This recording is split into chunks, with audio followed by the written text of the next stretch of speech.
último, não acredite no pedido de desculpas, porque quem agride mata. Saia daí!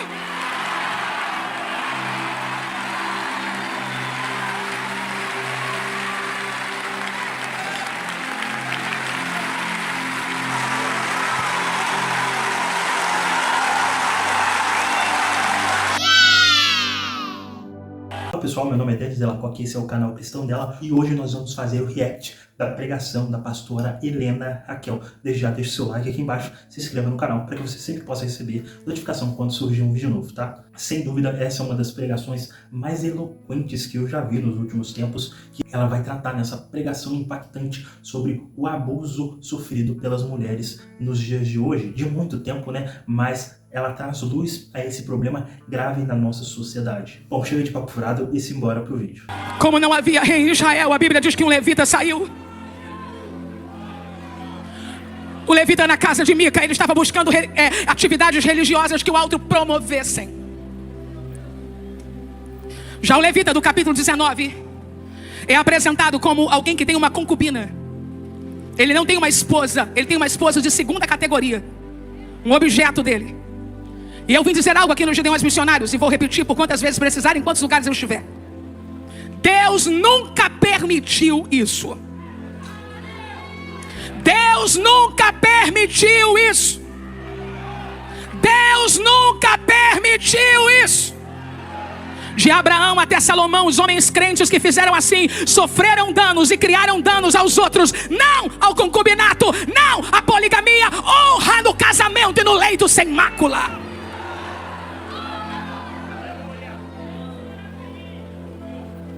Em dias perturbadores, levitas são chamados ao serviço e à santidade. E alguns deles estavam em busca de autopromoção religiosa. E o primeiro que serve apenas por mera promoção é sucedido por um outro que agora tem vícios mais luxuriantes ainda. Se o primeiro só quer um canto para encostar, o segundo peca, porque é um homem que foi chamado para ser santo, agora é tragado pela cultura pagã e toma uma concubina para ele. O texto diz, porém, a sua concubina adulterou contra ele. Embora o texto original diga que ela agiu como prostituta, alguns comentaristas judeus acreditam que apenas ela tenha deixado-o, e isso por si só, dentro daquela configuração, tenha se tornado adultério. Mas uma coisa é certa, ela saiu da presença desse homem, e ela voltou para a casa de seu pai, e passou 4 meses lá. Quem está comigo, diga aleluia. Você sabe onde essa moça nasceu? Sabem? Belém. A menina de Belém é tomada para um casamento no modelo de concubinato por um levita. Sabe-se lá o que sofre na mão desse levita. E ela o abandona, configurando-se adultério. E a única coisa que ela vai fazer que presta nesse momento é voltar para a casa do pai. E eu quero convidar você, moça de Belém, que já apanhou demais pelas escolhas erradas. Volte. Volte. Volte. E quero falar com você, moço de Belém. Volte. Volte. Volte para a casa do teu pai. Passado 4 meses, o seu marido se levantou e foi até ela. E o desenvolvimento da história vai deixar muito claro que isso não era uma questão de ternura nem de amor. Esse homem se levanta para buscar uma propriedade. O que ele vai buscar? O que ele vai buscar? Por razão de status ou por busca de prazer não santificado. Eu vou repetir. Por status, eu quero a minha propriedade de volta, é minha mulher, eu vou lá. Ou porque quer prazer não santificado, é minha concubina, eu paguei e eu estou com saudades. Eu escrevi algo aqui gravíssimo, mas eu vou dizer no temor do Senhor. Alguns dizem perdoar, mas não perdoam porque amam. Perdoam porque precisam. Cuidado com pessoas que te dizem volta, volta, volta, porque pode ser pior do que da primeira vez. Vendo o pai da moça, e o levita chegou, se alegrou ao se encontrar com ele. A partir desse ponto, se você já leu o texto em casa, você vai ver que ele mergulha numa gentileza excessiva. O pai da menina, uma gentileza excessiva. Fica, não vai, fica. Isso não tem nenhuma relação com a bênção da hospedagem, não. Isso é um certo desespero que ele tem de fazer com que a filha e ele mesmo fuja dos castigos que a família pode receber pelo adultério dela. Bajular alguém de caráter duvidoso, um sacerdote, um levita chamado para ser santo, mas que vive tomando concubinas para si, só pode indicar uma coisa: prejuízo adiado. Porque quem bajula para não ter prejuízo está adiando a chegada de um prejuízo maior ainda. Pare de bajular levitas que abriram mão da santidade, ainda que para isso você precise assumir as consequências dos seus próprios erros ou abrir mão de alguma vantagem. Com passas encobrem, irmãos, nos conduzem de volta ao altar dizendo: ainda tem jeito, ainda tem chance. Quem já conhece mais ou menos essa história sabe que é uma história realmente bastante impactante e também testifica que a Bíblia ela não esconde a falha dos seus profetas ou as falhas dos homens, né, de Deus, vamos dizer assim. Então até testifica um pouco realmente da veracidade da Bíblia, de que aquilo que está sendo descrito ali é bastante sério, né? Porque ela não faz edições, ela podia deixar só histórias lá bonitas, maravilhosas, que tudo é lindo e belo, que os maus sempre se danam, né? E que os bonzinhos sempre, né? E às vezes não é assim. Mulheres sofrem, homens sofrem, crianças sofrem. Infelizmente essa é a nossa humanidade. Lembrando que esses primeiros 20 minutos de vídeo, tá? São as partes mais marcantes realmente da pregação dela. Você vai perceber já no início da pregação dela que ela, né, vai sutilmente tratar realmente de violência doméstica, pessoal. Quem consegue perceber ali sutilmente, né? Às vezes a pessoa tá esperando um negócio, fogo, gritaria, um negócio, né, roda, gira. Não, ela tá fazendo uma pregação que é conhecida também como uma pregação expositiva, exemplificativa, mas não deixa de ser interessante, não deixa de prender a sua atenção. O pai da moça segurou e ele passou ali 5 dias. Quantos dias? Quantos dias? E então se levantou para partir. Durante os 5 dias, a voz dessa menina não é ouvida. Não há nenhum diálogo registrado entre eles. Tudo é dito entre o levita e o pai da moça, o que é normal dentro de uma sociedade patriarcal. Mas é muito perigoso quando não se sabe por que uma pessoa fugiu de um lugar. Ele sai. Mas para! Porque devido à complexidade da viagem, ele já está saindo tarde do lugar onde ele está saindo. Se existe alguém aqui que percebe que deve sair, saia. Não espere escurecer para escapar pela sua vida e pela sua alma de lugares onde você já deveria ter se levantado. Eles estão caminhando e quando o sol começa a baixar, quem está comigo diga aleluia.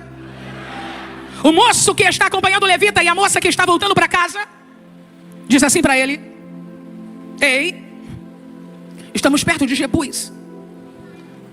Devido ao horário, eu estou parafraseando, devido ao horário, devido à distância, vamos parar aqui. Mas aquele homem diz: não. Quando eu der uma caprichada na narrativa, eu vou avisar que sou eu e não a Bíblia, tá? Que eu não quero pecar. Vou dar uma caprichada na narrativa agora, tá? Não, eu sou crente. Eu não vou dormir em Jebus. Não! Eu sou da denominação X. Não posso dormir em Jebus. Eu preciso caminhar mais um pouco para entrar num território onde as pessoas são tão santas quanto eu sou santo. Eu estava debruçada lendo o texto. Pastor Zilmar, eu quero dizer com toda a verdade da minha alma que eu estou lendo esse texto há 13 anos antes de pregá-lo. 13 anos. E eu fiquei imaginando o mundo espiritual em Jebus. E o santarrão dizendo: aí eu não paro, aí eu não entro. E acima dos céus, porque o céu sabe dos acontecimentos antes da terra. Jerusalém vai ser levantada aqui. O templo vai ser levantado aqui. O cordeiro vai ser apresentado aqui. Eu sei que tem pregador elegante que não gosta, mas eu sou da Baixada.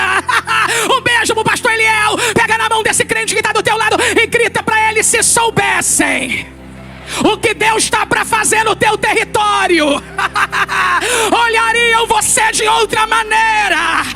Eu tenho uma palavra para os meus irmãos que estão me assistindo nos centros de recuperação. Eu tenho uma palavra para os irmãos que estão me assistindo no centro terapêutico Uma Esperança Jesus em Caçapava. Eu tenho uma palavra para os irmãos que estão me assistindo no Bom Samaritano. Se Santarrão soubesse o que Deus vai edificar aí, parava.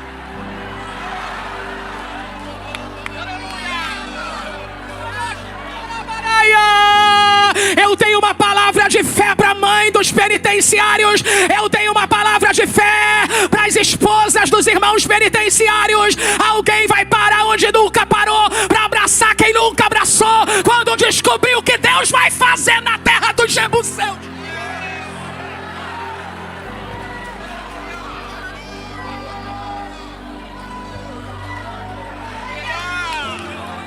Para agora lá, para agora lá, para agora lá.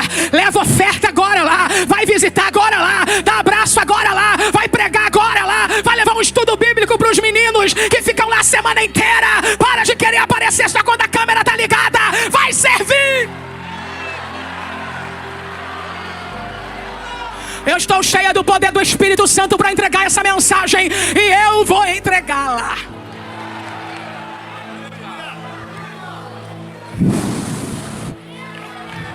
Tá bom? Volta o nosso tema sobre religiosidade, né, pessoal? Jesus vai dizer, quando alguns fariseus, alguns autores da lei veem Jesus comendo com publicanos, com pecadores, e ali alguns discípulos sem lavar as mãos, sem purificar as mãos, Jesus é questionado: por que seus discípulos não lavam? E Jesus vai responder, né? O que contamina o homem não é o que entra, mas sim o que sai. O que contamina o homem não é simplesmente o que Jesus está querendo dizer, né? É que não é simplesmente o externo, mas é o interno, é aquilo que está dentro do seu coração e da sua boca sai, ou das suas mãos sai toda a obra que não provém da parte de Deus, obviamente. É claro que existe uma linha muito tênue, né, sobre esse entendimento de que o que contamina o homem, de que o externo, se um homem tem uma fé bem embasada, se ele tem a fé em Deus, o externo não vai influenciá-lo diretamente, mas é aquilo que está dentro do seu coração, a sua purificação o seu comprometimento com a palavra de Deus. E também, é claro, que existe a situação do tudo me é lícito, mas nem tudo me convém. Não é porque eu posso fazer determinada coisa, que poder no sentido de possibilidade, né? Que eu devo fazer aquilo, né? Não é porque eu posso ir, por exemplo, numa balada, que eu devo ir numa balada. Também não vou me colocar em risco. Mas se eu precisar entrar numa balada para falar sobre o amor de Deus, numa balada não, né? Ou numa festa, pagã, tal, para falar sobre o amor de Deus, para resgatar uma vida, para salvar uma pessoa, eu tenho que entrar, eu tenho que fazer alguma coisa. É isso que Cristo está querendo dizer para nós, né? E não no sentido de, não, eu não vou para tal lugar, porque ali só tem pecadores, ali só tem gente. Cara, às vezes você vai ser o sal daquele lugar, você vai ser a luz daquele ambiente. Você não vai ali para ser só mais um, você vai ali para fazer diferença. É basicamente isso que a gente está querendo dizer, né? E nesse questionamento dos fariseus, dos saduceus, a Jesus vai responder em determinado momento que os sãos não precisam de médicos, sim os doentes. Às vezes você está lá só na sua congregação, num ambiente onde só tem cristão, cara, você vai agregar muito pouco naquele ambiente. Talvez num ambiente de família, às vezes vai ter um pagode lá, vai ter um parente bebendo, mas às vezes vai ter um momento em que você vai poder deixar uma palavra ali. Ah, mas é um casamento de pessoas que não vão na igreja. Cara, vai lá, às vezes Deus vai te dar uma oportunidade de deixar uma palavra com alguém, de poder salvar uma vida, de poder ministrar sobre a vida de alguém, poder dar testemunho. É basicamente isso também o que Cristo está querendo dizer. Nós temos duas alternativas, então, já que na terra dos Jebuseus o Senhor não entra.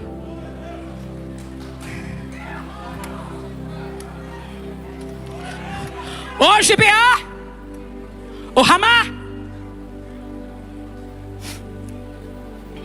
ele entra em Gibeá. Aonde ele entra? Vocês foram embora? Vocês ficam tranquilinhos que eu vou entregar a mensagem inteira, hein? Olha pra cá. Vocês ainda tem que comprar cachorro quente hoje, ainda tem que ofertar nova missionária, tem muita coisa. Ô, gente. Ó, no 3 você vai gritar GBA. Aonde ele parou? 1, 2, 3. Quem dera chegar sem ramar. O sacerdote do livro seguinte.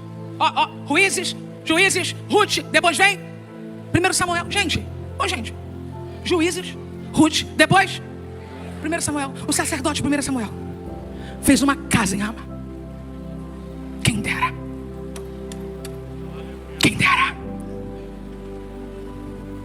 Rama, lugar alto, Samuel vai morar lá. Ramá, casa do profeta. Levita, nem tudo está perdido para você.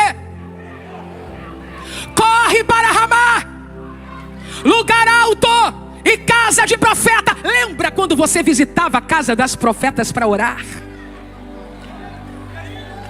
Lembra quando você subia ao lugar alto para clamar? Você ficou chique, você ficou fino. Colocaram na tua cabeça que profeta tem profetada e que lugar alto é para quem perdeu o juízo. Mas ainda tem gente entendendo que se for entre Gibeá ou Ramá, eu já escolhi aonde eu quero estar. De Gibeá eu passo, mas em Ramá eu entro. Ele entrou, sentou e ninguém deu bola para ele.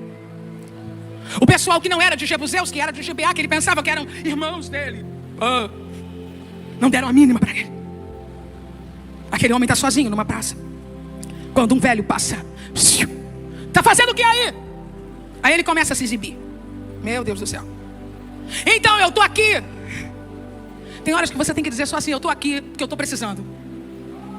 Mas ele começa a se exibir. Eu estou aqui porque, então, eu tenho palha, eu tenho pasto, eu tenho pão, eu tenho vinho, eu tenho serva, eu tenho moço. Guarda essa lista de exibição. E começa a trocar assim: preciso da graça.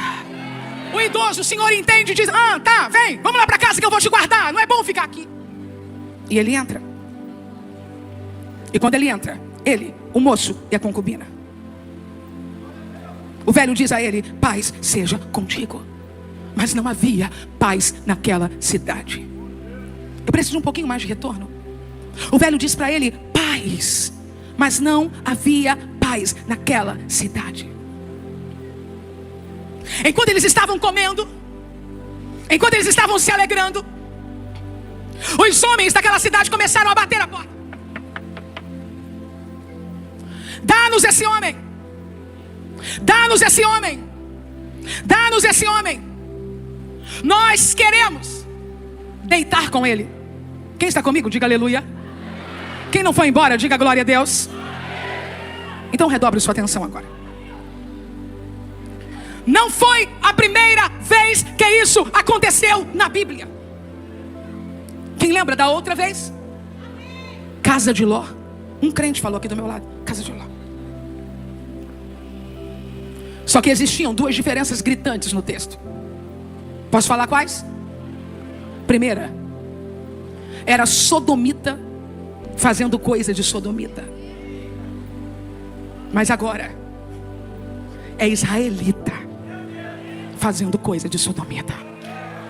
É interessante isso, pessoal, porque às vezes a pessoa se converte e ela acha que quando ela está na igreja, nada mais de mal vai acontecer na vida dela, né? Os filhos não vão ficar doentes, ela não vai ficar doente, ela não vai ficar desempregada, não vai ficar sem dinheiro, todo mundo ali é lindo, belo, ninguém vai desapontá-lo, ninguém... Cara, infelizmente não. A igreja, ela tem pessoas falhas, pessoas doentes, como qualquer outro lugar, como nós também o somos. Então, não é porque a gente está ali que agora tudo vai dar certo. Muito pelo contrário, às vezes muita coisa vai piorar, mas a gente sabe que Cristo ele vai estar no nosso lado, que nós teremos o auxílio do Espírito Santo. Então tem toda essa questão, mas a gente não pode... Você, se está indo na igreja agora, ou se deixou a Cristo por algum desentendimento dentro da congregação, são pessoas falhas dentro das igrejas, como nós também somos. Talvez você se desentendeu na congregação e foi para o terreiro, foi para a mesa branca. Eu sinto muito de dizer, lá também haverá pessoas que vão te desapontar. Ah não, que agora eu virei ateu, agora eu frequento as rodas dos amigos intelectuais. Lá também você será desapontado. Mas, como eu disse, aqui dentro nós temos o Espírito Santo e temos também pessoas ali, um ou dois, que podem te ajudar em oração, na fé, na intercessão. Você não vai poder às vezes contar com todo mundo, mas vai ter alguns ali que você vai poder pensar e te ajudar em oração. Posso lhe falar da segunda? Dentro da casa de Ló tinha anjos. Dentro da casa do velho efraimita tinha um levita desviado. Se você quer esta noite que os anjos voltem a ter acesso na sua casa, abra a porta para o impostor sair e deixa os anjos entrarem. Grita assim: Senhor, eu quero os teus anjos dentro da minha casa. Pai e mãe, quando fechar a porta para sair de manhã,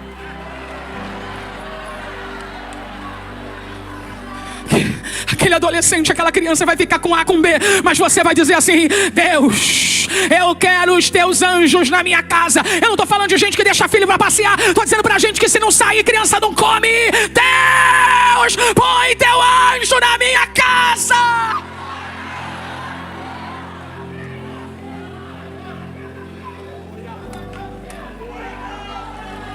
Houve um destino diferente,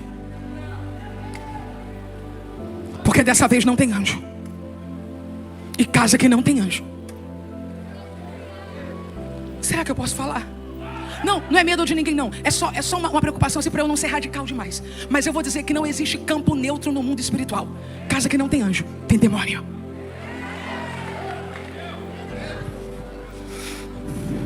O velhinho diz: ei, meus irmãos. Olha como ele está falando com os israelitas com comportamento de sodomita. Ei, meus irmãos. Ei, meus irmãos. Irmão não. Para de chamar de irmão quem nunca foi irmão.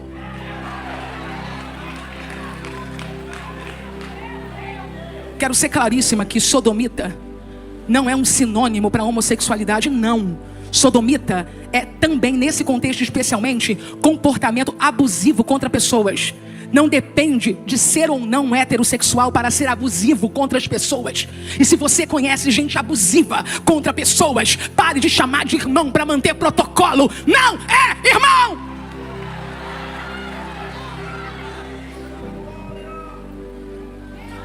Irmãos, eu não posso entregar o visitante, entre aspas, contrato de hospedaria no Oriente Antigo, intrínseco nas relações sociais. Não posso entregar o visitante. Tem aqui a minha filha, olha a ideia e tem aqui uma moça com ele. Não defenda isso como cultura. Isso não é cultura. Isso não é cultura. Ou a gente grita agora que incesto não é cultura, ou não vai ter uma outra geração para gritar. Ou a gente grita agora que pedofilia não é cultura, ou não vai ter outra geração para gritar. Ou a gente grita agora que vender uma filha por dinheiro para prostituição não é cultura. Ou a gente não vai ter voz para gritar. Não é cultura um homem de bem dizer: leva a minha filha e leva a mulher dele. A igreja precisa trabalhar na anticultura mundanista. Princípio bíblico é o homem ser capaz de dar a vida pela mulher. Ou a gente vai passar a vida pregando submissão feminina sem pregar heroísmo masculino. Olhe para mim. Olhe para mim.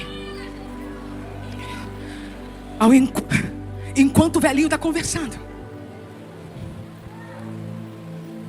a garota da cidade de Belém,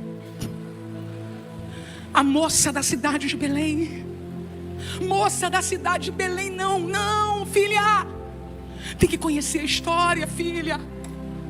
Moça da cidade de Belém, pelo amor de Deus, para de responder no Instagram quem você nunca viu. Aquilo ali é só colocar uma fotinha. Moça de Belém, pelo amor de Deus, para de acreditar em toda língua falsificada que se ouve. Eu imagino e quero convidar cada mulher que está aqui e os homens que têm temor ao eterno para imaginar como o coração dessa menina, filha desse homem e dessa moça, ficou quando o nome delas foi mencionado. Orecamachia. Mas sem que desse tempo dela dizer nada, eu vou ler o que a Bíblia diz. Então, aquele homem, o levita, pegou a sua concubina e lhe a tirou para fora. Ele abriu a porta e jogou a menina para fora, na mão de homens odiosos. Cuidado, moça de Belém. As duas foram oferecidas mas só a moça de Belém sofreu dano. Houveram gritos, barulho, porque haviam muitas pessoas envolvidas nesse massacre. O choro da mulher. Eu sei que eu serei criticada, não tem problema nenhum. Sábado, já quase noite, 19h04, tinha que estar virando tudo. Então vire a cadeira você e coloque para cima, porque eu tenho uma palavra e vou entregar.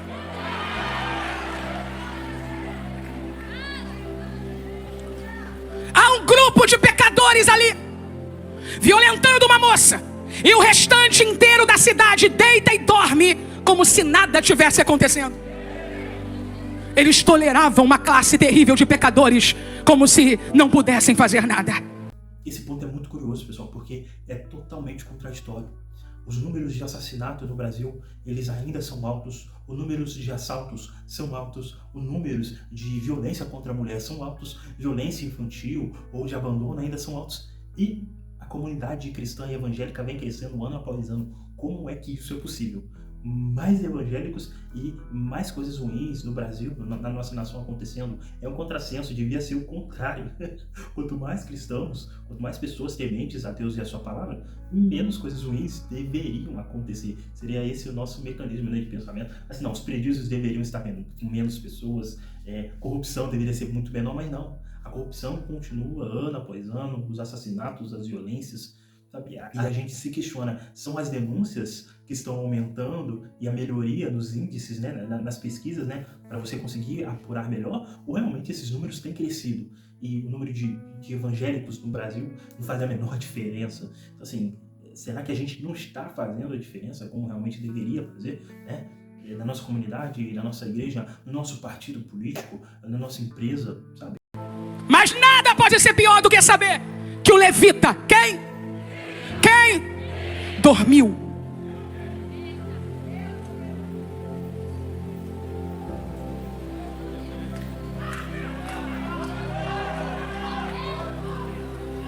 Violência contra a mulher existe, e nós sabemos. Pedofilia existe, e nós sabemos. Machão que prega e soca a mulher em casa existe, e nós sabemos. Pai que aterroriza filho em nome da fé, arrancando página da Bíblia, amassando e colocando na boca da criança, existe, e nós sabemos. Se não for no nosso alcance, podemos orar e chorar, mas se for no nosso alcance, joga o travesseiro da conivência no lixo, levante-se e faça alguma coisa. Ou vamos ter que engolir nas redes sociais um índice que eu gostaria de não apresentar esta noite, mas eu terei que apresentá-lo, porque não posso me eximir depois de estudar um texto por 13 anos e me calar na oportunidade que tenho de falar para a igreja no Brasil e no mundo, porque querendo ou não, quem tem inveja dos gideões missionários da última hora, Deus confiou esse púlpito aqui para o Brasil e para o mundo.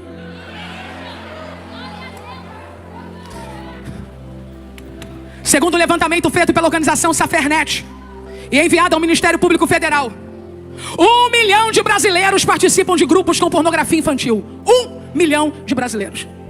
Com todo respeito, se alguém tem dúvidas, eu não tenho e já peço perdão. Desses 1 milhão, tem alguns aqui. Ou no nosso arraial não tem ímpios infiltrados vestidos de crente. Não vamos passar essa vergonha nacional de fazer um corporativismo ridículo. Eu estou republicando quando é preso esse cara que leva nome de pastor.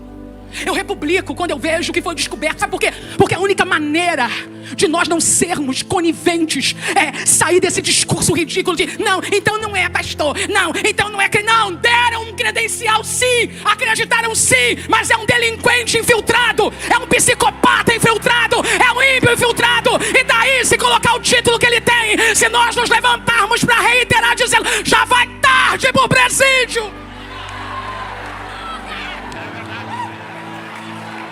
Eu estou contando com os pais aqui para orarem. Eu estou contando com os pais, com os avós. Oh, só corta o coração quando é na nossa casa.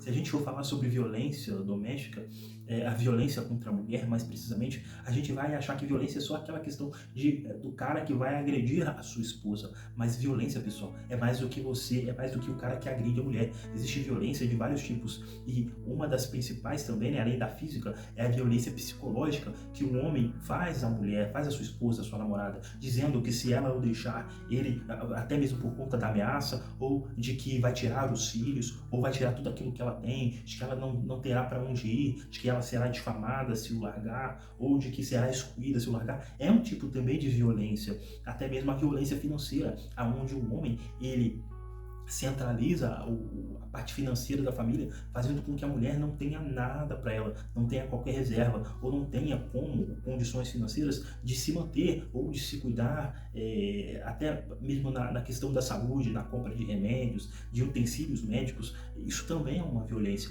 Um homem que pega o dinheiro do seu salário e não sustenta a sua casa, não permite com que a mulher trabalhe e possa também o ajudar. Ou o homem que pega o dinheiro da esposa ali e ele mesmo gere tudo e não permite com que ela influencie nos gastos da casa. É também, pessoal, uma violência, porque esse cara pode simplesmente sumir e deixar as contas para ela pagar, ou ele pode eventualmente morrer também. E essa mulher não tem como se sustentar porque ele gastava o dinheiro como queria. É também um meio de violência contra a mulher. O jornal o Globo publicou uma matéria em 27 de outubro de 2023 com um dado terrível. 440 mil menores podem, eu disse podem, tá? Antes de querer me processar sem causa, processa pelo que tiver causa. 440 mil menores podem ter sido vítimas de abusos sexuais na Igreja Católica, diz o relatório.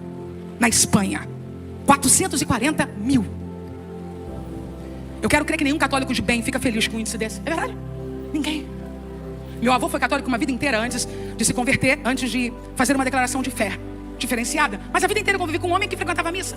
E um homem de bem. Então eu acredito que qualquer católico de bem fica chateado com isso aqui.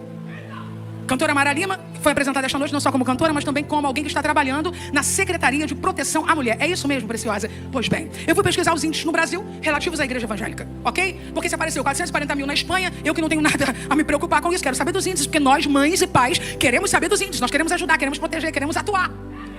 Ou por orgulho, vamos fingir que não tem. Que nossas crianças não sofrem, não são vítimas, não passam por isso, que não se infiltram pessoas malignas entre nós. Quando eu fui pesquisar, não achei. Mas alguém retratou dizendo, é muito difícil levantar esse índice. É. Ai, que vergonha que eu estou sentindo, mas eu vou dizer. A maior parte das pessoas que são vítimas em igrejas evangélicas de violência doméstica ou de violência sexual, elas são orientadas a não denunciar o culpado. Para evitar.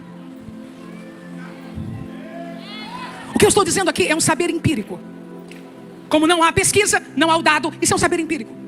Mas é um saber empírico porque eu tenho 47 anos de idade e nasci num lar cristão. E me lembro perfeitamente de pessoas que diziam sobre alguém, pelo amor de Deus, não fala, para não escandalizar. Empírico, não tenho dados. Olho roxo. Ora para Jesus salvar. Tem como me colocar aqui? Para de orar por ele hoje. Deus me trouxe aqui para usar os minutos que pregadores no Brasil gostariam de usar para salvar tua vida da morte. Para de orar por ele hoje e comece a orar por você a partir de agora. Você precisa ter coragem para sair e fazer a denúncia em uma delegacia de apoio à mulher ou qualquer outra. Você precisa, com urgência, ligar para alguém de confiança e buscar um lugar seguro. Por último, não acredite no pedido de desculpas, porque quem agride mata. Saia daí!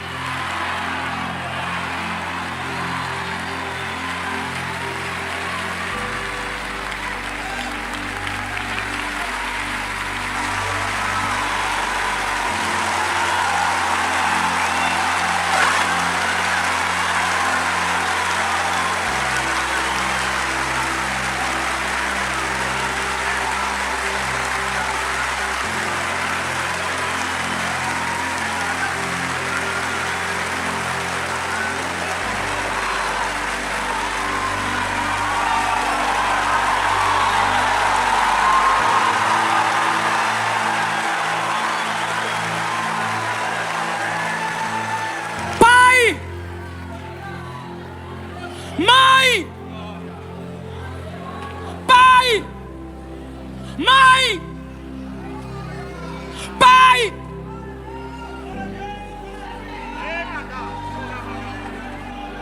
Eu vou esperar. Obrigada. Pai, mãe, ele não é ungido. Eu sei que falaram para você assim: ai daquele que toca nos ungidos. Eu sei que falaram para você, e eu também li e acredito piamente, porque acredito 100% na Bíblia: não toqueis nos meus ungidos, nem maltrateis os meus profetas. Mas você tem que entender que pedófilo não é ungido. Pedófilo é criminoso, pedófilo não é ungido.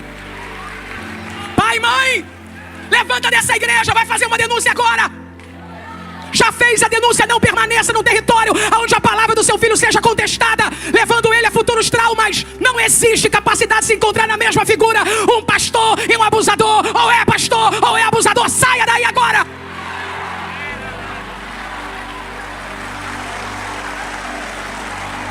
Fiz parte de uma igreja onde, ao longo do ano, havia convenções de mulheres, de grupos, né, de mulheres, de homens, de adolescentes, de jovens. E era um momento, sábado e domingo, pelo menos 2 dias ali, no ano, né, bem pouco mesmo, em que eram abordados alguns temas. E certamente, dificilmente, o tema da violência doméstica, da denúncia por parte das mulheres, era abordado nesses eventos. E é importante com que esse tema também seja, é um tema crucial, que as mulheres precisam ser alertadas de que elas têm que denunciar quando estão sofrendo violência dentro dos seus lares por parte do seu marido. Às vezes está sofrendo violência do diácono, do pastor, do presbítero, do evangelista. E às vezes a mulher, para não influenciar negativamente ou tirar o ministério daquele homem, do seu marido, do seu namorado, do seu noivo, ela se cala.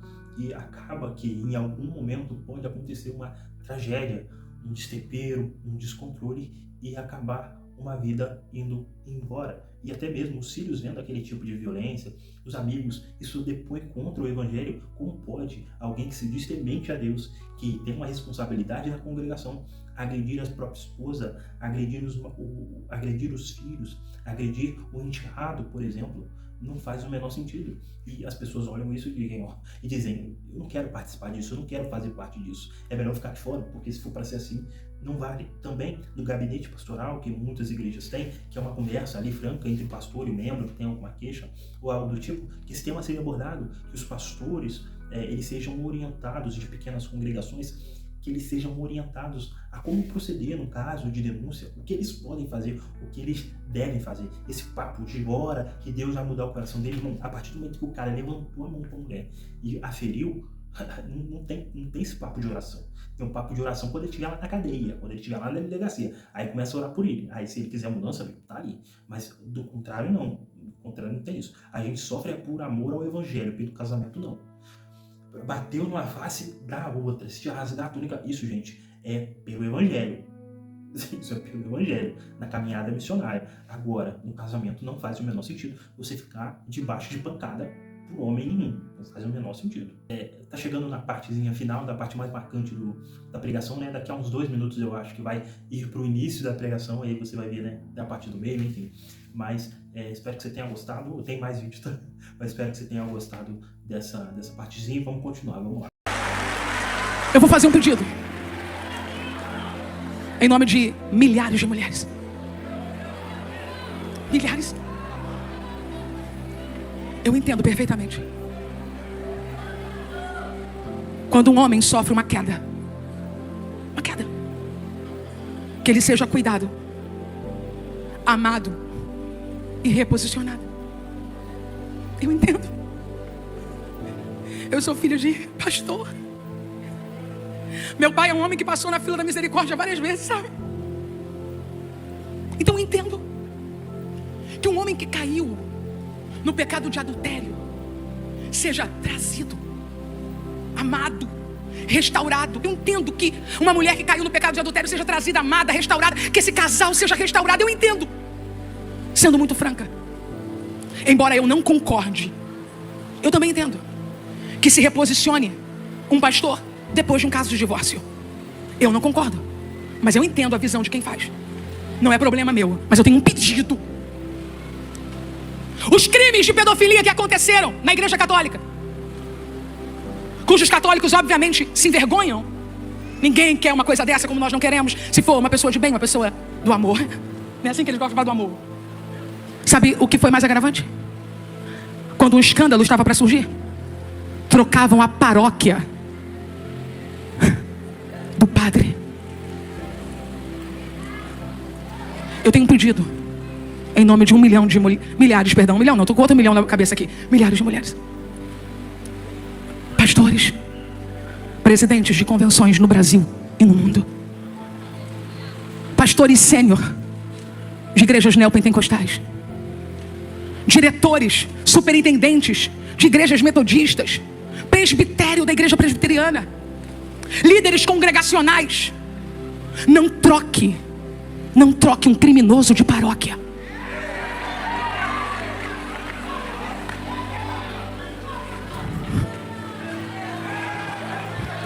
Não mande esse presente embrulhado para ninguém. Não troque um criminoso que agride a esposa, os filhos, ou que é um pedófilo de paróquia, para continuar maltratando os filhos e a esposa diante das vistas de outra congregação, ou escondido quando ninguém está vendo. Pelo amor de Deus, nós precisamos levantar um índice positivo nessa nação. Se a igreja evangélica cresce, a pedofilia tem que diminuir, o crime contra a mulher tem que diminuir, a violência contra a mulher tem que diminuir. E antes que me chame de feminista, antes que me chame de feminista, e antes que ache que eu sou candidata a alguma coisa, ou ainda venha me xingando do tipo, foi lá falar de mulher, mas homem também sofre violência. Só os homens, faz assim com o braço. Não se compare não. Eu não vou pedir para uma irmã magrinha, não vou pedir para uma irmã gordinha, baixinha ou altinha, uma mulher ficar em pé aqui, mas vou dizer para cada homem que há uma diferença sim. Os senhores têm poder de governo, os senhores têm poder de liderança, os senhores têm força bruta nos braços e nas mãos. Não compare a violência contra um homem por questões N e Y, contra mulheres que estão em apartamentos trancadas, que estão em casas trancadas, que moram fora do país e não falam a língua. Pelo amor de Deus, não é mentindo que a gente vai recuperar a dignidade, é de cabeça erguida.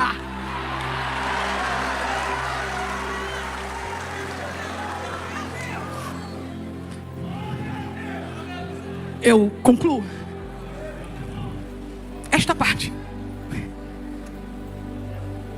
dizendo que o número para ligar em caso de violência contra a mulher é 180. Se você nunca ouviu numa igreja evangélica esse número, o número é 180.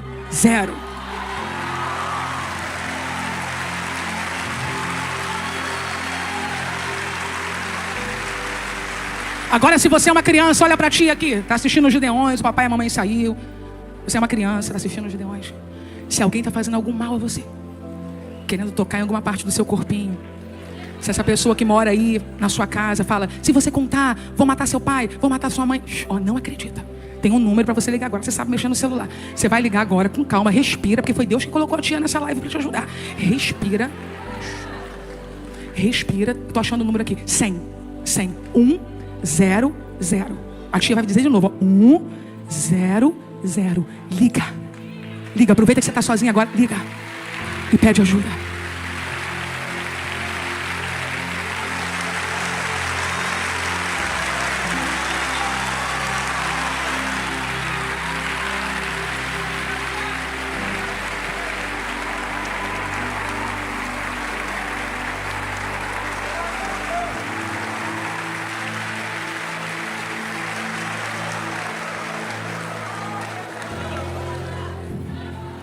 Eu escrevi algumas páginas.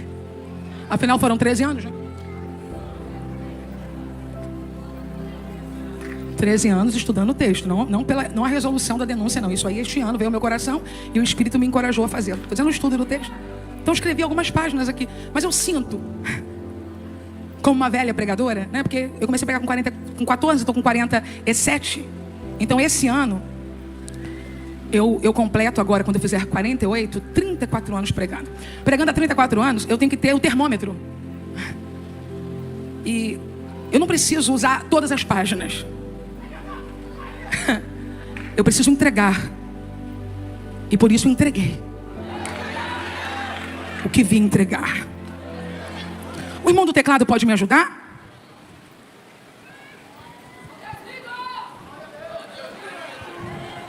Uma pesquisa recente agora, 2025 para 2026, indica que a violência doméstica afeta desproporcionalmente mulheres evangélicas no Brasil, com cerca de 38,7% a 43% relatando agressões, o que é uma taxa superior à média nacional. 69% dessas mulheres, elas buscam a igreja como um primeiro socorro. E aí? E aí? Vamos criar secretarias de acolhimento dentro das nossas igrejas? Acho que não tem. Vamos disponibilizar psicólogos? Acho que não tem. Vamos disponibilizar mães, mulheres de oração. Pastora, a gente não tem condição de contratar psicólogo, nem tem lá mães, mulheres de oração. Mas faz um cursinho com essas meninas que vão atender rapidinho. Para não mandar abafar, não mandar calar.